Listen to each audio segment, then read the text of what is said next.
Namaskar, this is Akhilesh Bhargava. Welcome to Tit-Bits on Business and Finance with me. While a sustained quarter to quarter and year to year growth matters for any nation, it however matters much more for a developing economy like ours. With the large majority of India's population being in the range of 25 years of age or below, consistent and rapid growth is needed to provide them with jobs, to provide them with livelihood. We need to survive and to thrive too, and that needs rapid and sustained growth for India. But the past few years have seen a year-on-year slowdown in India's GDP growth, irrespective of what the government may claim and want us to believe through its doctored data. India's GDP grew by about 8% in financial year 2017.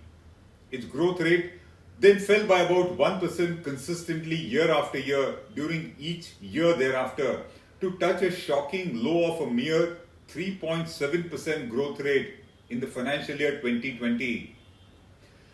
This was followed by the COVID pandemic and the lockdowns, which disrupted the overall economy and decimated both supply and demand, such that the Indian economy, as per the government, contracted by about 6.6% during the financial year 2021.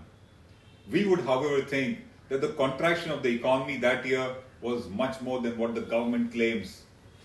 India's GDP did thereafter grow by about 8.7% during the financial year 2022, but this healthy figure is only due to the low base effect, which explains why, despite such growth, our economy in March 2022 was just about where it was in March 2020. The real GDP of India, which stood at about 145 lakh crore rupees in financial year 2020, has inched up to only 147 lakh crore rupees in financial year 2022, despite the ostensibly impressive GDP growth of 8.7% in the last financial year. So what has been India's growth story so far? Let's first be clear that genuine growth only means that growth which is sustained and consistent on a quarter to quarter and year to year basis. Such growth which leads to a build-up of jobs and livelihood has been missing in India, and that thus negates the government's specious claims of growth as we see it. Growth also triggers consumer spending and private sector investment in new projects, both of which have slumped in India. The fact is that if there was true and real growth, then it would have boosted consumer and investment confidence. There would have been an upsurge in bank loans, and the economy would be firing on all cylinders if such growth had taken place, which it has not, quite contradicting the farcical claims of Piyush Goyal and of his cabinet colleagues who keep saying that the economy has been firing on all cylinders. The fact is that the Indian economy has faced a 5-year slump since financial year 16-17, and as if that was not enough, the lockdown and disruptions of COVID dealt it a body blow. It has eroded the GDP and the household savings too, with an ensuing K-shaped recovery which has massively aggravated inequality in the economy and also inequality in society.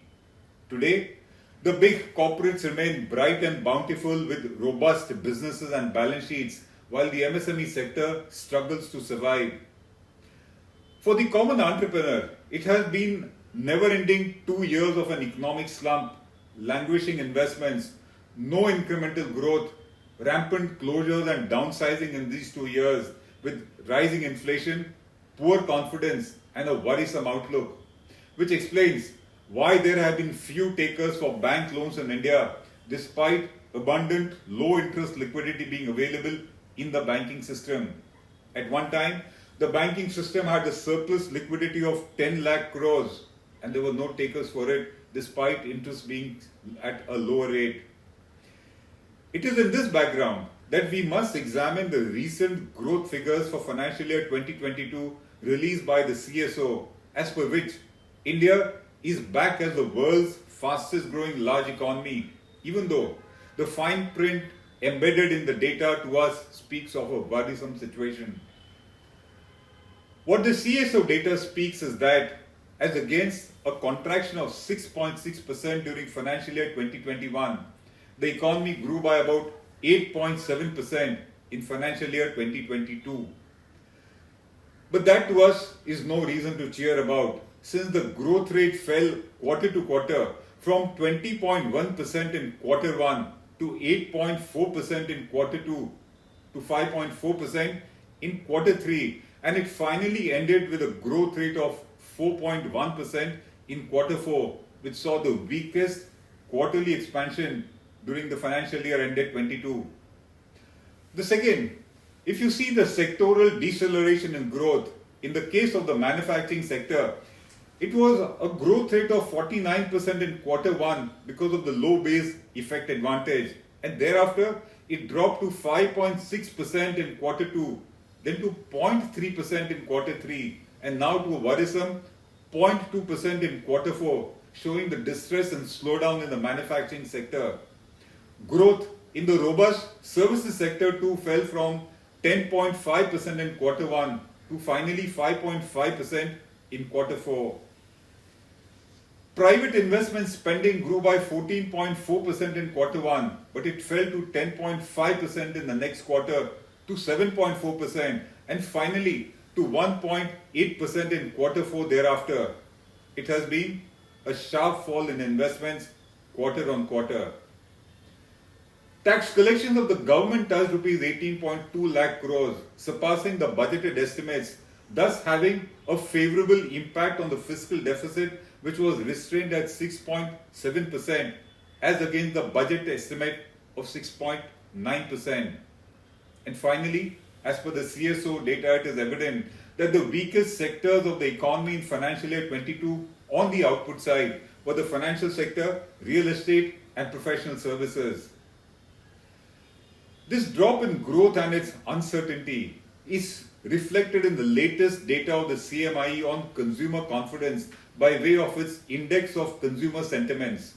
The CMI said that consumer sentiment tanked by 9.4% during the week ended 29th May 22, which it says is an unusually sharp fall in consumer sentiment. It says that consumer sentiment fell across both urban and rural regions, though with varying intensity. It fell by about 5.9% in the urban regions, and consumer sentiment fell much steeper by 11.4% in the rural regions. The CMI estimates that the steady improvement in consumer sentiments seen so far in 2022 may be slowing, or it may even be reversing, which is bad news for the economy, and according to us, yet another confirmation of the fact that all is not good on India's economic front. The CMI points out 3 problems in the recent trajectory of consumer sentiment in India, which to us truly represents the state of the Indian economy also. And what are these? The first point of concern is that the relatively slow growth in consumer sentiments as compared to the other economic indicators is now slowing even further and is yet to bottom out.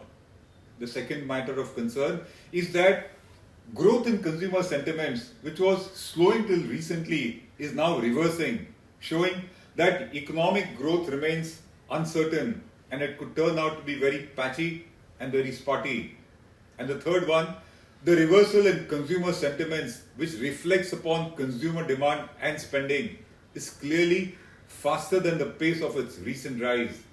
It shows that the sentiment of the consumer is falling much faster than its earlier rise, showing distinct nervousness and the utter lack of consumer confidence, which is going to hit growth.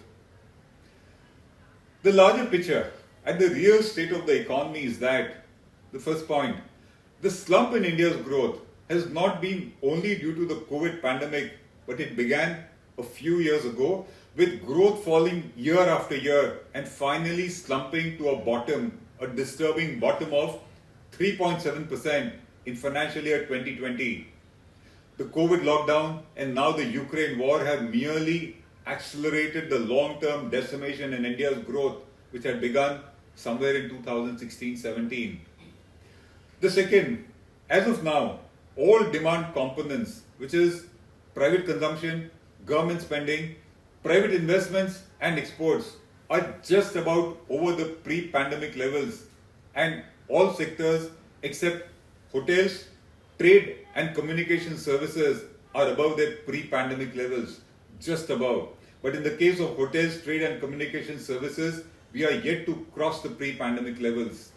The third, the growth outlook is uncertain, and so is it for the build-up of jobs, with the world headed into stagflation and recession of various shades. The fourth, the growth so far has been just about enough to make up for the COVID contraction of the economy.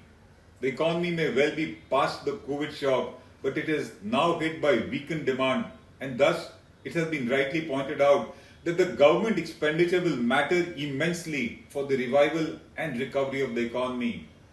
Further, the Indian economy is still not out of the woods, though now rated again to be the world's fastest growing major economy. Experts blame the moderation of growth in India to the K-shaped recovery, which has benefited only few sectors of the economy and just a few segments of India's society. They also blame the moderation of the growth in India to the third COVID wave and to the high inflation and the adverse impact of the Ukraine war. Finally, growth in financial year 2022 has spiraled down each quarter, with the weakest expansion in growth being seen in quarter 4 of the financial year 2022, which is the quarter ended 31st March 2022. The slowdown in the growth rate has been continuing.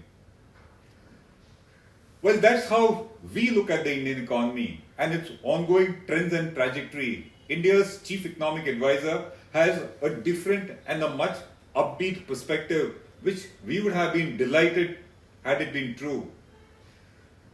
To us, the facts do not support the CEA's vision. And what is the vision of the chief economic advisor? He says that the Indian economy has consolidated its recovery in financial year 22, with most constituents of the economy surpassing their pre-pandemic levels of activity. He then says that India's growth prospects are intact. Its financial sector, he says, is far better in health than before. He then points out that there is adequate availability of fertilizers and fruit grains. And he then says that the robust GST collections show that India's growth is intact. He thus says that a stagflationary risk is low for India, and he rejected any concerns of a recession in the Indian economy during the current financial year. The chief economic advisor, however, put in a note of caution to say that global factors that can impact India's growth include the high commodity prices due to India's significant import dependence on crude and vegetable oils, and also on fertilizers and metals. The next headwind could be the tightening monetary policy across all major economies. The next would be the supply chain bottlenecks, the delays and shortages of key inputs, and the potential recessionary trends in some countries. He says that these could be obstacles to growth, and these are all largely external factors. While we do not quite agree with the CA on the trajectory of the Indian economy, we, however, certainly agree with his concern about the ominous external factors that can hit India's uncertain growth, with the Ukraine war already having triggered inflation across countries and with central banks having raised interest rates. There is a continuing surge in commodity and food prices, and the specter of a looming recession stares in the face of a major economy like US also, and thus the spillover effects could be quite a number. We thus agree with all those external factors that he points out, which could be extremely adverse for growth of the Indian economy. The fact is that India may be the world's largest growing large economy today, but the actual impact of real growth on the ground for the ordinary Indian, for the ordinary Indian entrepreneur and the consumer, does not reflect any happy and robust position as the government or the chief economic advisor may want us to think. That's why consumer sentiments have deteriorated, as the CME finds and points out. We think that the consumer sentiment is like feeling the pulse of the economy, and as long as the sentiment remains adverse, as long as confidence of the consumer and the investor is missing, we would not really say that growth has come back in the manner in which we talk about it, which is sustained and consistent quarter after quarter, year after year. This is Akhilesh Bhargava signing off till we meet again. Namaskar.